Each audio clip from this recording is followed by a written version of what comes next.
MIE Producciones presenta.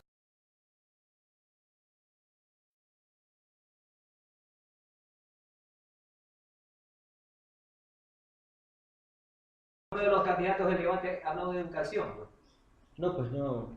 La educación, Más pueden bien hablar de eso, forma para privatizar. O sea, si uno de esos candidatos llega a la presidencia, de nuevo la educación será como tema quizá Secundario. O sea, secundario, ya no será prioridad. Nunca invertían parte del Producto Interno Bruto en educación. Pues ahora la educación ya es prioridad en la Constitución. La Constitución dice qué porcentaje del Producto Interno Bruto invertir en educación.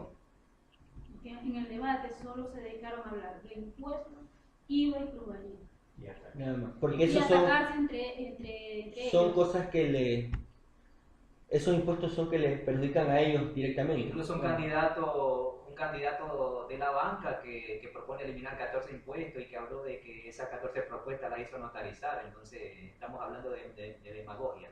Son O cosas sea, él necesita notarizar para que el pueblo le crea. son cosas que han notarizado porque esos impuestos le va a beneficiar, eliminar esos impuestos le va a beneficiar a él. ¿Y cómo va a generar ese y millón le de vende la idea empleos? ¿Cómo va a generar ese millón de empleos si quiere eliminar estos 14 impuestos? Pues ¿cómo va a financiar? Supuestamente inversión extranjera, dice él.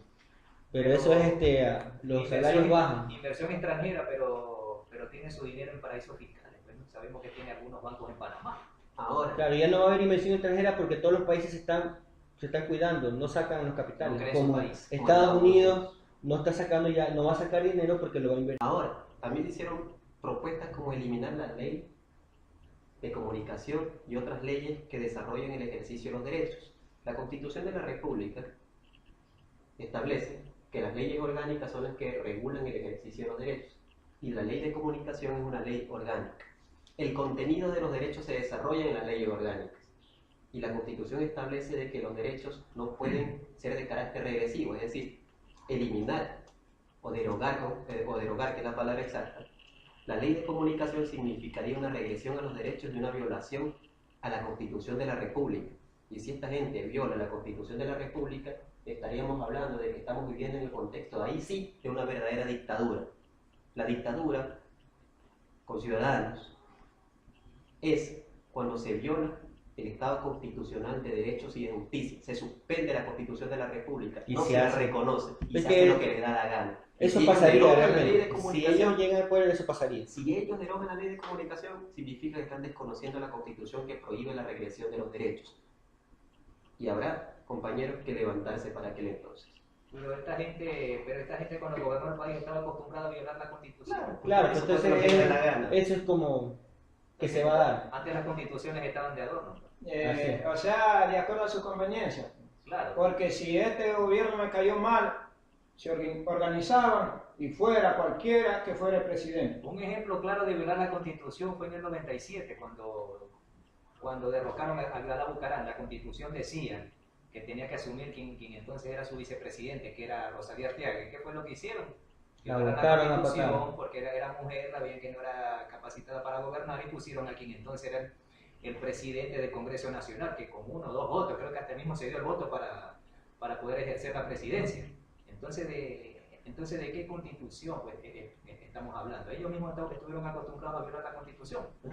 Ahí Sí, sí, sí, ahí sí dictadura y nadie decía nada. Aquí la administración de Guayaquil, el alcalde es más acostumbrado a desobedecer la Constitución. Incluso él mismo dice que la Constitución le obliga a desobedecer. Es que él se basa en que según la Constitución, cuando fue el referéndum, dice que no ganó en Guayaquil, entonces él dice, yo no voy a acatar la Constitución.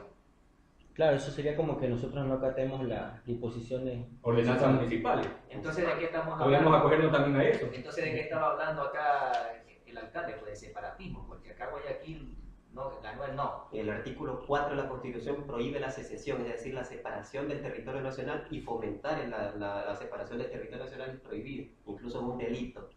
Pero nadie dice nada, es un delito. Entonces, derogar la ley de comunicación significa volver a la discriminación, sea por sexo, por etnia, Así es. por pensamiento político, porque la ley de comunicación protege los derechos de las minorías. Listo, y voy para. Así es. Ya, entonces ahora tenemos un tema que es las salvaguardias. Aquí tenemos a un compañero que nos va a decir de su propia historia, su propia vivencia lo que él pasa a diario. Antes de eso, compañeros, nos va a hacer una breve introducción sobre cómo funciona este sistema en forma un poco histórica y cómo se lleva a la actualidad, cómo se vive en la actualidad. Ya. Estados Unidos, hace 200 años, cuando nace el sistema capitalista de producción, cuando nace el nuevo sistema en el que ellos se basan, han basado su economía, empezó con un proteccionismo intensivo, es decir, poniendo aranceles a las importaciones, Cuidarse. impuestos a las importaciones, ¿para qué? Para proteger su industria interna, Cuidar su trabajador. para cuidar a sus trabajadores, justamente lo que está haciendo incluso el presidente nuevo de los Estados Unidos, proteger a su propia industria. Me parece correcto, me parece perfecto que defienda a sus trabajadores. Las salvaguardias en el país tienen otro efecto. Aquí todavía no tenemos una industria desarrollada a niveles de primer mundo. 30% solamente es pero Ecuador. sin embargo, todavía tenemos diseminadas los medios de producción, es decir, los talleres artesanales, Eso, o por sea, toda la hay ciudad. muchos talleres Existen artesanales. talleres artesanales de zapatería y de otras muchas cosas más. Si bien la salvaguardia, y vamos a ser objetivos, las salvaguardias sí hacen perder empleo, pero en las casas comerciales. Pero en las casas comerciales, ¿cuántos vendedores tenemos? 1 o 2 vendedores perderán su empleo, que es lamentable. Pero no hacen perder el empleo de 15 trabajadores de un taller 15 artesanal o de más. zapatería. De 15 o más. A veces mi cuñado incluso trabaja en un taller de zapatería donde están 15 personas. Discúlpenme, si no se les pone salvaguardia y no se protege la producción de la zapatería interna, ¿qué pasa con esas pobres 15 personas que también tienen familia? Entonces nos preguntamos qué ocurre con el empleo de 15 personas. Si bien pierden el empleo 1 o 2 personas que están en las casas comerciales, Vendiendo cosas. que están vendiendo ahí, son dependientes, ¿no? Como dice el Código de Comercio, son dependientes de los negocios, pero no pierden el empleo 15 artesanos. Cuéntenos, compañeros, ¿cuál es su experiencia con la salvaguardia? ¿En qué medidas les ha ayudado, les ha perjudicado? Bueno, estamos hablando de un sistema de vivir del artesano. El asunto es que, a mi entender, ¿verdad?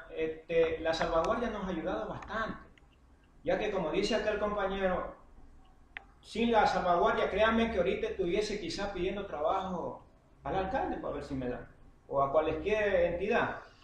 La salvaguardia nos ha ayudado, en este caso, a mi entender, a controlar el que entre al mercado producto allá afuera.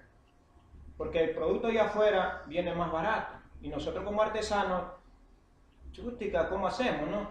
De una u otra manera la salvaguardia nos ha ayudado a controlar que entre esa mercadería y por ende nosotros trabajar. En este caso, como dice el compañero, ya nos perjudicaba no solo a mí, sino a la gente que nos rodea en la elaboración en este caso, del calzado. ¿Cuánto vale su calzado? $45. ¿Y cuando se venía de otro lado? $15, 20. ¿no? Entonces ahí automáticamente, ¿qué pasaba? No podían competir. Cruzarme de brazos y ver que alguien haga algo. En este caso, el gobierno puso ese sistema, ¿no?, de salvaguardia. Por ejemplo, cuando entraba la mercadería china, le pusieron el arancel y vea, le aguantó un poquito. Por ende, nosotros pudimos seguir trabajando. Pero gracias a Dios, con la salvaguardia, como que nos vino a apuntalar más y estamos trabajando. O sea, usted puede vender, digamos, Claro, tranquilamente. lógico, tranquilamente. Y con la devaluación del peso colombiano. Ese es otro problema. Ese es otro problema. Por ejemplo, a veces se dice, la salvaguardia nos perjudica. Pero yo le digo a usted, a la final como comerciante, empresario, usted va a comprar mercadería barata allá para vender aquí igual, pero nos perjudica a nosotros. Porque no ve que usted no me compra a mí. Y yo no vendo. Cuando yo lo que debería es apoyarle a usted. Y lo que se debería decirle a la gente, sí, quizás la mercadería que venga afuera es un poco más barata, y muchísimo más barata. Pero cuando nosotros pagamos una mercadería que es hecha aquí en nuestro país, y quizás nos cuesta un poco más, cuando estamos pagando un poco más, quiere decir que en esos talleres artesanales se está pagando bien a los trabajadores. Se está ganando nuestra propia gente. Ahí no sí, entiendo digamos, por qué la concepción egoísta es que es más cara, no quiero pagar. claro, o sea, hay una supuesta libertad de que yo compro con mi plata lo que Lo quiero, que me sí, da la pero gana. después No. me pongo la camiseta de Ecuador y digo soy patriota, entonces no tiene sentido porque si tú vas a hablar de apoyar realmente a al trabajador, a tu trabajador. O sea, esto viene, por ejemplo, como cuando el gobierno aquí implementó la ley para la ayuda a los damnificados. En la legislación se opusieron. Claro. Pero sin embargo ahora salen, no, pues, hasta nombrando A los damnificados. al desastre. Como los salvadores de la patria, en este caso, una No, o sea, uno quisiera entender aquello, ¿no? Que yo amo a mi país, pero consumo lo nuestro, pues. Ayudo a los artesanos, o sea, no solamente compro ese producto, sino que estoy ayudando a la a la industria artesana. nacional y al pequeño artesano, estamos contribuyendo. Ahora hay que entender que los impuestos, sea cual fuere, aranceles o cualquier tipo de tributo, tienen tres efectos. El efecto retributivo, es decir, de distribución de riqueza, el efecto recaudatorio y un efecto de cambio de comportamiento. Cambio de comportamiento. Y la salvaguardia tiene un efecto de cambio de comportamiento. No, el ¿Para Estado qué? no... Para que, o sea, el Estado recauda, tiene dos efectos, recaudatorio Claro. y de cambio de comportamiento. En la Pero el salvaguardia. más importante es el de cambio de comportamiento, porque nos hace cambiar del hecho de comprar el producto de afuera para apoyar a nuestros artesanos, para apoyar nuestra producción nacional, nuestra producción interna. ¿Cómo queremos un país desarrollado si no queremos apoyar a nuestra propia gente? Y son los primeros que después dicen que aquí en este país no hay trabajo y que no se desarrolla, estamos en el tercer mundo y es culpa de correr. Claro, o sea, yo elimino la salvaguardia y ¿cómo voy a crear 1 millón de empleos supuestamente? O sea, no tiene... No tiene lógica. No tiene lógica. Empleo. Y el alcalde de Guayaquil, ¿en qué está apoyando a los artesanos? Nunca hemos tenido ninguna ayuda. Nunca. Es decir, por ejemplo, aquí en la ciudad de Guayaquil hay gremios artesanales, hasta me han invitado para que yo forme parte, pero al ver que no hay una idea, ¿cómo se puede decir?, constructiva, prefiero no ir. ¿Por qué? Porque se van a perder tiempo y no hay sinceramente una base de decir, este gremio va a luchar por los artesanos o por ayuda. Por ejemplo, aquí en Guayaquil carecemos de mano de obra artesanal, que no hay sistema de enseñanza, capacitación de de parte del capacitación. municipio, es que eso debería Exactamente. No, por ejemplo, no vayamos lejos, aquí en Ambato hay el SECAP, que se encarga de formar artesanos. Aquí no tenemos. Entonces el municipio no Aquí no tenemos.